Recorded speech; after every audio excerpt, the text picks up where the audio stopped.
Have you ever looked in the mirror and felt like the person holding you back is you? You've set goals before. You've made a plan, maybe even started strong, filled with hope and momentum. For a brief moment, it feels like this time, it's finally going to be different. But then, life hits. One unexpected distraction, one indulgent moment, one stressful day, and slowly, quietly, you slip. Before you know it, you're standing in the same place you started, disappointed, frustrated, asking yourself if you'll ever get this right. That feeling, it's real, and it's heavy. But here's something powerful to hold on to. You're not weak, you're not broken, you're human. And discipline isn't about being some flawless machine that never slips up. It's about deeply understanding who you are and choosing to align your actions with your highest self. It's about noticing your impulses, facing your fears, and choosing what matters most over what feels easiest. The ancient Stoics, Marcus Aurelius, Epictetus, Seneca, they knew this struggle well. They believed discipline wasn't a punishment. It wasn't about restriction. It was freedom. Freedom from chaos. Freedom from emotional turbulence. Freedom to live with intention, even when the world spins out of control. As Marcus Aurelius once wrote, "You have power over your mind, not outside events. Realize this and you will find strength." That's not just advice, it's a key to inner peace. Discipline isn't about force, it's about mastery. Mastery of self, mastery of choices, mastery of purpose. And in this video, we're going to walk through 9 timeless Stoic secrets that will transform how you think about discipline. Not as something to dread, but as something to embrace. These aren't hacks or quick tips. These are battle-tested principles shaped through centuries of struggle, reflection, and wisdom. They've grounded emperors, guided philosophers, and inspired leaders to rise above the noise. So if you're ready to stop fighting yourself and start building a mindset of clarity, strength, and unshakable resilience, this is your moment. Make sure to like this video, share it with someone who needs it, and subscribe to the channel so we can keep bringing you powerful insights just like this. Let's begin. Chapter 1. Understand the why. Why do you really want to be disciplined? It's such a simple question, yet most people skip right past it. They leap into action, designing routines, setting alarms, downloading apps, all in the name of self-improvement. But here's the problem. If you don't know your why, those routines are just empty motions. They become exhausting, like sprinting on a treadmill going nowhere. You may be checking off boxes, but you're not moving any closer to something meaningful. What does it all mean if the foundation is missing? True discipline, lasting, soul-fueled discipline, has to begin with purpose. Without it, you're trying to construct a towering skyscraper on sand. It'll collapse the moment life throws a storm your way. The Stoics had a word for this deeper sense of purpose: telos. It's your ultimate aim, your guiding North Star. It's the reason you wake up, push forward, and keep showing up when no one is watching. Marcus Aurelius didn't write meditations for praise or prestige. He wrote them in private during some of the darkest and most chaotic times of his life because he believed in living with virtue. Courage, wisdom, temperance, justice. Those weren't abstract ideas to him. They were the pillars of his being. For him, discipline wasn't a grind. It was an expression of character. It was about becoming the kind of man who could walk through fire without losing his principles. So let me ask you, what is your telos? Without something deeper to anchor you, discipline feels like punishment. But with clarity of purpose, it becomes powerful. Think of it like a ship at sea. Without a destination, the captain is just floating, burning fuel, going in circles, endlessly reacting to the waves. But when the destination is clear, every wave, every gust of wind becomes part of the journey forward. The hardship has meaning, the struggle has direction. This is why understanding your why is the first and most vital step. It turns abstract goals like, I want to get in shape, into something that breathes with emotion and meaning. Maybe it's, I want to run a 10K by December because I want to prove to myself that I'm resilient. Or I want to build savings, not just to feel secure, but to be someone my family can depend on no matter what happens. When the meaning is real, the discipline sticks. Try this. Get a notebook and write out your core values. What truly matters to you? Who do you want to become? Then write down your long-term goals, not vague ones, but specific, measurable, and tied to your values. For example, instead of saying, "I want to be more focused," write, "I want to reduce distractions so I can write a book that inspires others by the end of the year." Now ask yourself, why does that goal matter? Not just in theory, but emotionally. What's at stake if you don't follow through? What would it mean if you did? The more deeply you connect your actions to your values, the stronger your discipline becomes. You no longer have to force yourself to stay committed. It becomes a reflection of who you are. Discipline without purpose is exhausting, but discipline rooted in something meaningful. That's where the fire begins. That's where even the hardest steps begin to feel like progress. So don't skip this step. Don't chase discipline for its own sake. Chase the version of you that lives on the other side of it. Because once you know your why, every moment of effort becomes a building block. And suddenly, discipline isn't a burden. It's a source of strength. Chapter 2. Master the art of delayed gratification. Some of the hardest battles you'll ever fight won't be visible to anyone else. They don't happen on a grand stage or in front of an audience. They happen in the quiet moments, inside your mind, when you're alone with a choice. The decision to indulge or to wait, to scroll or to study, to give in or to grow. That tension, that invisible tug of war between short-term pleasure and long-term purpose, is where real discipline is forged. And the truth is, in today's world, where everything is instant and accessible, mastering the art of delayed gratification is nothing short of a superpower. The Stoics understood this long before smartphones and social media. They knew that the pursuit of instant pleasure creates a fragile soul, one that's always craving, always reacting, never grounded. Epictetus taught that true freedom comes not from satisfying every desire, but from learning how to rise above them. It's not about denying yourself joy. It's about choosing which joy is worth your time, your energy, your future. Let's be honest, waiting is hard. We're wired to seek comfort, to chase quick wins. But every time you choose the easy path, you're reinforcing a habit. The habit of quitting early. On the surface, skipping a workout, splurging on fast food, or procrastinating might feel small.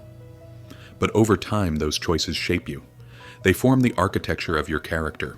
They either build a life of strength and purpose, or one of regret and frustration. Discipline, then, is not just about saying no to pleasure. It's about saying yes to your future. Think of it like planting a seed. When you plant a seed, there's no immediate payoff. The soil doesn't suddenly bloom. But with care, consistency, and patience, something powerful is happening beneath the surface. Roots are forming. Foundations are growing. And eventually, that seed becomes something unshakable. Your choices work the same way. Every time you choose long-term growth over short-term comfort, you're watering the roots of your future success. But how do you actually practice delayed gratification without burning out? You don't need to overhaul your entire life in a single day. Start small. Introduce tiny moments of pause into your daily routine. If you feel the urge to check your phone during a task, wait 5 minutes. Finish one paragraph. Complete one small action first. If you're tempted to indulge in a snack, wait. Drink water. Breathe. Reflect. These little moments may seem insignificant, but they're incredibly powerful. They're like mental reps at the gym, slowly strengthening your willpower. The Stoics believed that training the mind was just as vital as training the body. In fact, they saw the two as deeply connected. When you delay gratification, you're not depriving yourself. You're building trust in your own ability to choose wisely. You're proving that your future matters more than your impulses. And here's the magic. Over time, it gets easier. What once felt unbearable becomes natural. The 5-minute delay becomes 10. The craving loses its grip. The temptation fades, and in its place, a quiet, growing sense of pride, confidence, control. Remember, the goal isn't to live without joy. It's to redefine joy, to shift it from the fleeting highs of instant reward to the deep satisfaction of long-term purpose. You begin to realize that nothing tastes as sweet as progress. No pleasure feels as rewarding as becoming who you were meant to be. So the next time you're faced with a choice, comfort or growth, pause. Take a breath. Ask yourself, which version of me will this choice feed? Discipline lives in that pause, and with practice, that pause becomes power. Chapter 3. Embrace discomfort. Discipline doesn't grow in comfort. It doesn't bloom when everything is easy, predictable, or safe. It's forged in the fires of difficulty, in those raw moments when you step into discomfort on purpose, not because you have to, but because you choose to. That choice? It's where transformation begins. We live in a world that constantly sells comfort as the goal. Air conditioning on hot days, same-day delivery, binge-worthy shows, all designed to keep us from experiencing the slightest bit of inconvenience. But the Stoics believed the exact opposite. They knew that the path to resilience runs straight through the heart of discomfort. They didn't chase pain for the sake of suffering, but because they understood that struggle builds strength. That avoidance weakens the soul, and voluntary hardship was the training ground of the wise. Seneca, one of the most disciplined minds of his era, often practiced what he called voluntary discomfort. He would sleep on hard floors, eat only the simplest food, wear rough clothing. Why? Because he wanted to strip away illusion. To remind himself that what we fear, the cold, the hunger, the uncertainty, is rarely as terrifying as we imagine. He wanted to meet discomfort before life forced it on him, so when storms arrived, he was already steady. Think of life like a forge. You are the metal, and every uncomfortable experience is a blow of the hammer. At first it stings, but slowly you're shaped into something stronger, sharper, more capable. Without discomfort, there is no tempering. Without resistance, there is no growth. So how can you bring this into your own life? You don't need to become a monk or a warrior overnight. Begin small. Take cold showers. Wake up an hour earlier than usual. Sit in silence without distractions. Speak up when your voice trembles. Choose the harder conversation. Finish that task you've been avoiding, even when it feels overwhelming. These aren't random acts of suffering. They are intentional strikes at your old limits. And here's the beautiful part. Discomfort is temporary, but the strength it gives you lasts forever. The cold shower that makes you shiver today becomes refreshing after a week. The anxiety that once paralyzed you in meetings turns into presence. The challenge that seemed impossible becomes part of your new baseline, because every time you step into discomfort, you prove to yourself that you can endure. And that belief? It's unshakable. The world may tell you that a good life is one filled with ease, but what the Stoics knew, and what your future self will thank you for, is this. A good life isn't built on ease. It's built on readiness, on preparation, on grit. It's built by leaning into challenge, not shrinking from it. So start asking yourself, not how can I avoid discomfort, but how can I use it? What's one small discomfort I can face today, not to punish myself, but to build myself? Because the life you want, the strength, the clarity, the confidence, it's waiting for you, but you'll have to step into the hard to get there. And once you do, you'll realize that discomfort isn't your enemy. It's your training ground. Chapter 4. Build small, consistent habits. Discipline isn't built through one grand moment of change. It's not a sudden breakthrough. It's not a motivational surge that lasts forever. Real, lasting discipline is built through small, consistent actions, day after day, drop by drop. It's not flashy, it's not dramatic, but it's powerful, beyond measure. In today's world, we often fall into the trap of thinking transformation has to be massive. We imagine a new version of ourselves appearing overnight, the perfect routine, the early wake-ups, the flawless diet, the constant productivity. But that fantasy is a setup for failure. It burns bright, and then burns out. The Stoics knew better. They understood that greatness wasn't about perfection, it was about progress. Epictetus said, "Progress is not achieved by luck or accident, but by working on yourself daily." Daily, not once in a while. Not when you feel like it, every single day. And here's what's liberating about that truth. You don't need to do everything at once. You only need to start with something small. So small it feels almost laughable. Want to become a writer? Write for 2 minutes a day. Not an hour. Not even 15 minutes. Just 2. Want to get stronger? Do 5 push-ups. Take a short walk. That's it. Because what you're building in those moments isn't just a habit, it's proof. Proof that you can show up, that you can commit, that you can follow through. Think of a single drop of water. It's tiny, software, harmless, but when that drop hits the same rock every single day, it wears it down. It carves something new. That's what consistency does to your mind, your discipline, your character. It may not look like much at first, but over time it creates real, irreversible change. The beauty of small habits is that they lower the barrier to entry. They take away the pressure. They give you room to build momentum without feeling overwhelmed. And once you begin, something amazing happens. 2 minutes turns into 5, 5 into 15. A walk around the block becomes a run. Journaling for 2 minutes becomes writing full pages. You begin to see yourself differently, not as someone who tries to change, but as someone who does. And of course, there will be days when it feels like your effort isn't enough, when progress feels invisible, when you wonder if any of it matters. But that's when you remind yourself of the drop and the rock. Change is happening, even if it's underground, even if no one else sees it yet. The Stoics didn't strive to be perfect. They didn't wait for the stars to align. They worked with what they had every day. So ask yourself right now, what is one small habit I can begin today? One action that feels almost too easy to fail. That's where you start. And then you show up. Again, and again, and again. Because every small habit is a thread. And when you weave enough of them together, you're not just creating routines. You're creating a life. One aligned with who you truly want to become. That's the quiet, steady, unstoppable power of discipline. Chapter 5. Detach from outcomes. What if discipline wasn't about winning?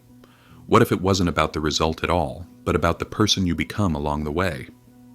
In a world obsessed with outcomes, grades, promotions, likes, followers, it's easy to forget the value of the process. We're taught to measure success by what we achieve, how fast we get there, and how much recognition we receive. But when we attach our self-worth to those outcomes, we set ourselves up for a brutal ride, because results are unpredictable. They depend on timing, external circumstances, and things we simply cannot control. The Stoics saw this clearly. To them, the path was more important than the destination.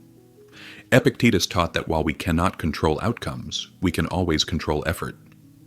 Discipline, in their view, wasn't a guarantee of success. It was a commitment to show up, to persist, to do what's right, even when the reward is nowhere in sight. And that shift in mindset, it's life-changing. Think about your own goals. Maybe you're chasing a fitness transformation, a business milestone, or some form of personal growth. You work hard. You stay consistent. But what happens when the scale doesn't move? When the business doesn't boom overnight? When recognition is nowhere to be found? If you've built your discipline on the outcome alone, you'll crumble. Doubt will creep in. Frustration will take over. You'll begin to question why you started in the first place. But if you've built your discipline on the act of showing up, then no external result can shake you. You're not chasing approval. You're living in alignment. That's the kind of discipline that's unbreakable. This doesn't mean goals are bad. They give direction, but they should never define your worth. The key is to shift your focus from results to effort, from performance to consistency, from did I win to did I show up with everything I had today. Start tracking what you do, not what you get. If you're trying to build strength, log your workouts, not your weight. If you're building a business, track the calls you made, the value you delivered, not just the money earned. If you're learning a skill, celebrate the hours of practice, not the final product. Why? Because those are the things within your power. That's where real fulfillment lives. And here's what's beautiful. When you fall in love with the process, the pressure fades. You stop treating setbacks as failures and start seeing them as part of the story. You keep going, not because you're guaranteed success, but because you've chosen to live with purpose. That mindset creates a kind of peace, a quiet confidence, a knowing that every effort matters, whether the world sees it or not. The Stoics didn't waste time worrying about things outside their control, and neither should you. Your job isn't to control the outcome. Your job is to show up every single day with intention, effort, and heart. And when you do that, ironically, the outcomes often take care of themselves. Let go of the finish line. Focus on the stride. That's where true discipline lives. That's where you grow. That's where you win, regardless of the scoreboard. Chapter 6. Control your environment. Discipline isn't just a matter of willpower. In fact, relying solely on willpower is one of the fastest ways to fail. Because willpower, just like physical energy, gets depleted. It fades under pressure. It wavers when you're tired, stressed, or overwhelmed. But here's the good news. You don't have to fight every battle through sheer force. You can design your environment so that it supports your discipline, rather than sabotaging it. This is a strategy the Stoics deeply understood. They believed that the external world, chaotic and unpredictable as it may be, could either help or hinder your ability to stay steady within. Epictetus once said, "If you want to improve, be content to be thought foolish and stupid." At first glance that seems harsh, but what he meant was this: strip away the noise, let go of the need to fit in with distractions, eliminate the influences that don't serve your purpose, no matter how others perceive it. Now ask yourself, what does your environment say about your priorities? Is your space clean, focused, intentional? Or is it cluttered, chaotic, full of distractions pulling you away from who you want to become? Because here's the truth. Discipline begins where you live, where you work, where you spend your time. If your desk is a mess, your mind will be too. If your phone constantly lights up with notifications, your attention is never really yours. If your surroundings are full of temptation, staying on track becomes a constant battle. But when you shape your environment with care, you create an atmosphere where discipline becomes easier. Not effortless, but easier. It flows. It aligns. You don't need to resist everything. You simply remove the friction. Start with the physical. Tidy your space, clear the distractions, make it easy to focus. If your goal is to write more, set up a clean space with your journal or laptop ready. If you want to work out, lay your gym clothes out the night before. Want to eat healthier? Stock your kitchen with what fuels you, not what tempts you. These small shifts may seem simple, but they compound. They send a message to your brain. This is who I am now. This is what matters. But don't stop there. Your environment includes people too. Who do you surround yourself with? Are they lifting you higher or dragging you back into old habits? Are they aligned with your values or distracting you from them? Sometimes controlling your environment means having tough conversations, setting boundaries, saying no. It doesn't mean isolating yourself, but it does mean being intentional. Choose relationships that support your growth. Choose conversations that spark clarity, not confusion.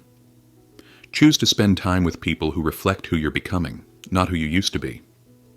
And in the digital world, the same rule applies. Unfollow accounts that drain you. Silence notifications that interrupt your flow. Create tech-free zones. Set app limits. Give your mind space to think again. Think of your environment like the soil for your growth. Would you plant a tree in dry, rocky ground and expect it to thrive? Of course not. So why plant your goals in an environment filled with distraction, temptation, or chaos? You can't control everything, but you can control what you allow into your world. You can choose what surrounds you, and in doing so, you make discipline less about force and more about flow. Because when your environment is aligned with your vision, discipline stops being a daily fight and starts becoming your natural way of life. Chapter 7. Reflect and reset daily. Discipline isn't a switch you flip once and forget. It's not a one-time decision, it's a daily practice. And like anything we do daily, it needs attention, care, and reflection. Because without reflection, even your best habits can become robotic, mindless, detached from meaning. And the moment your discipline loses its why, it begins to erode.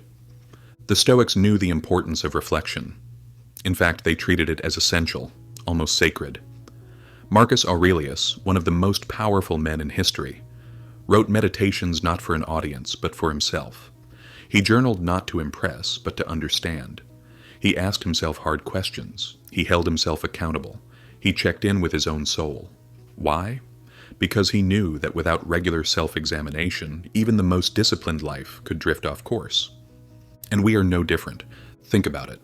How often do we go through our day without ever stopping to ask, was I intentional today?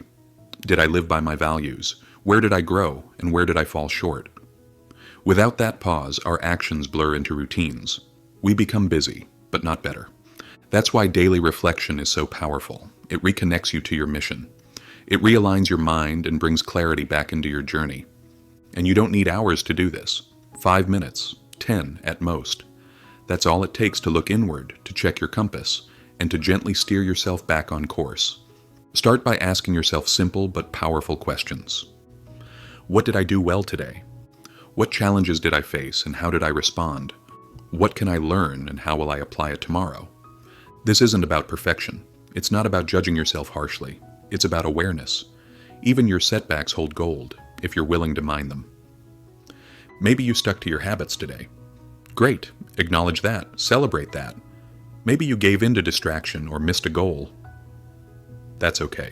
Own it without shame and use it to get better. The point isn't to be flawless, it's to stay conscious. Reflection also gives you something even more valuable than progress. It gives you peace. When you take the time to sit with your day, you stop carrying yesterday's baggage into tomorrow. You release the mental clutter. You let go of unnecessary weight. And when the new day begins, you start fresh, with purpose. It's also a powerful way to spot patterns, both good and bad. You start noticing the habits that help you rise and the ones that pull you back. You start seeing when you're most focused, most distracted, most aligned. And with that awareness comes power. The power to adjust, to evolve, to keep moving forward. Not blindly, but intentionally. The Stoics didn't wait until things went wrong to reflect. They made it a daily ritual. And in today's noisy, fast-paced world, that ritual is more needed than ever. Because when you create space to listen to yourself, you begin to live with clarity. You begin to act, not react. You begin to build discipline with wisdom, not just willpower. So tonight, before you close your eyes, ask yourself, what did I learn today? Let the answer guide your next step. Let it sharpen your path. Because discipline isn't just about doing more, it's about doing what matters. And reflection is how you remember what that is. Chapter 8. Surround yourself with disciplined people. Discipline may start with you, but it rarely grows in isolation. Who you surround yourself with will shape your mindset more than you realize. The people in your life are like mirrors, constantly reflecting back the standards you'll either rise to or settle for. If you want to become more disciplined, more focused, more resilient, you must take a close look at the company you keep. The Stoics were incredibly mindful of this. Epictetus said, if you wish to be a writer, write. If you wish to be a philosopher, associate with philosophers. In other words, surround yourself with people who embody what you aspire to become. Because their habits, their energy, their standards, they rub off on you. Whether you're conscious of it or not, their presence is either pushing you forward or pulling you off track. Think about your current circle. Who are the 5 people you interact with the most? Are they disciplined? Are they intentional? Do they live with purpose and integrity? Or are they drifting, constantly chasing distractions, making excuses, indulging in comfort, avoiding growth? This doesn't mean you need to judge or abandon everyone in your life, but it does mean you need to be intentional, because your environment, including your relationships, is one of the strongest forces shaping your behavior. And if you want to build a life of clarity and focus, you need people around you who live that way too. Discipline is contagious. Being around people who are committed to growth makes you want to grow. Their consistency becomes normal. Their standards become your expectations. Their presence makes it harder for you to settle. So seek them out. Look for the ones who hold themselves accountable, the ones who do the hard things when no one's watching, the ones who are always working, not just to succeed, but to become better. These people don't just inspire you, they elevate you. If you're focused on fitness, find someone who trains regularly and takes care of their body. If you're building a business, connect with those who are focused, driven, and disciplined in their craft. If you're pursuing personal growth, look for communities that value reflection, learning, and mastery. And here's something powerful. It's not just about being influenced, it's also about being accountable. When you're part of a disciplined circle, you show up more. You push yourself harder. You think twice before slipping. Not because you're afraid of judgment, but because you've committed to something bigger. You've aligned yourself with others on the same path. And that kind of alignment, it's fuel, it's structure, it's the difference between progress that fizzles out and discipline that stands the test of time. So take a moment today and evaluate your environment, not just your space, but your people. Who challenges you to grow? Who respects your goals? Who lives in a way that sharpens your own commitment to excellence? And on the flip side, who drains your energy? Who tempts you back into old patterns? Who laughs at your efforts to improve or belittles your desire for something more? You don't have to cut everyone off, but you do have to choose wisely. Your time is precious, your energy is sacred, and your discipline is worth protecting. Surround yourself with those who remind you of your highest self. Those who speak the truth, hold you accountable, and walk the path with integrity. That's how you create an environment where discipline doesn't just survive, it thrives. Chapter 9. Practice gratitude and celebrate wins. Discipline isn't just about pushing through the hard moments. It's not just about sacrifice, willpower, or grit. It's also about recognizing the beauty in the process, about celebrating the small steps forward and staying grounded in gratitude as you grow. Because if you're only ever chasing the next goal, you'll miss the joy of becoming who you're meant to be. We live in a world that glorifies the hustle, the grind, the endless pursuit of more.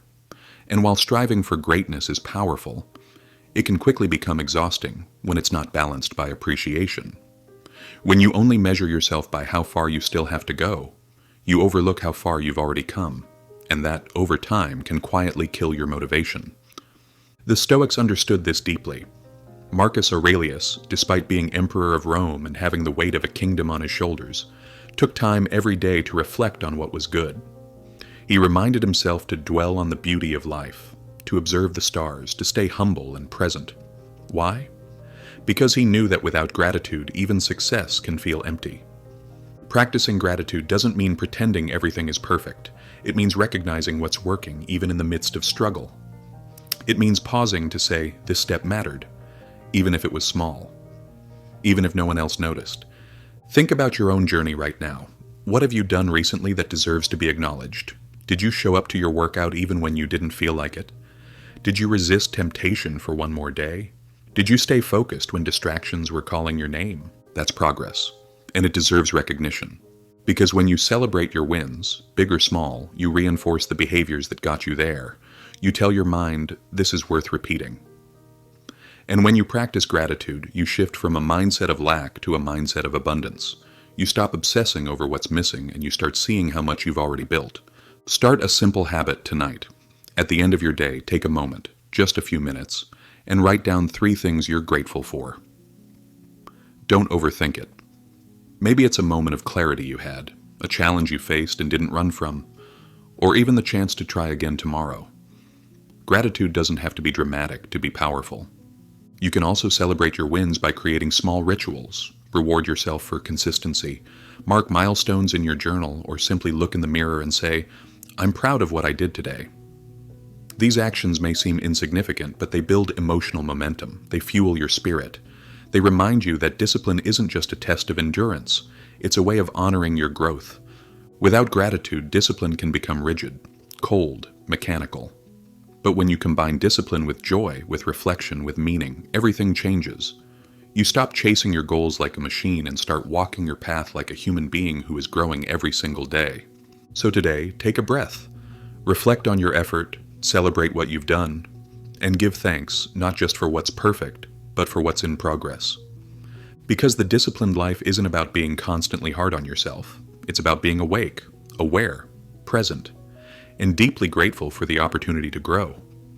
Gratitude is not a weakness, it's your fuel, and when you learn to celebrate the process, the journey becomes as powerful as the destination.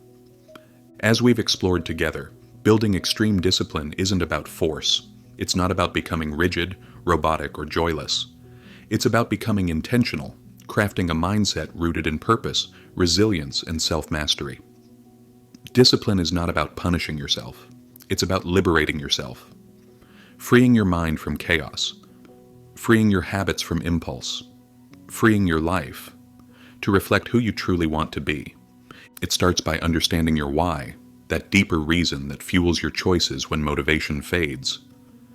Then it's about learning to delay gratification, to say no to the fleeting in order to say yes to the future. You embrace discomfort not because you love pain, but because you know growth doesn't happen in comfort zones. You build habits slowly, patiently, knowing that consistency beats intensity. You detach from outcomes, focusing instead on the effort, on the practice. You shape your environment to support your goals and not sabotage them. You reflect daily, adjust as needed, and never lose sight of your core values. You surround yourself with those who elevate you, and you remember to celebrate every small step forward, fueled by gratitude. This isn't a checklist, it's a way of life. The Stoics understood that real strength, the kind that endures, comes not from controlling everything outside of you, but from mastering what's within.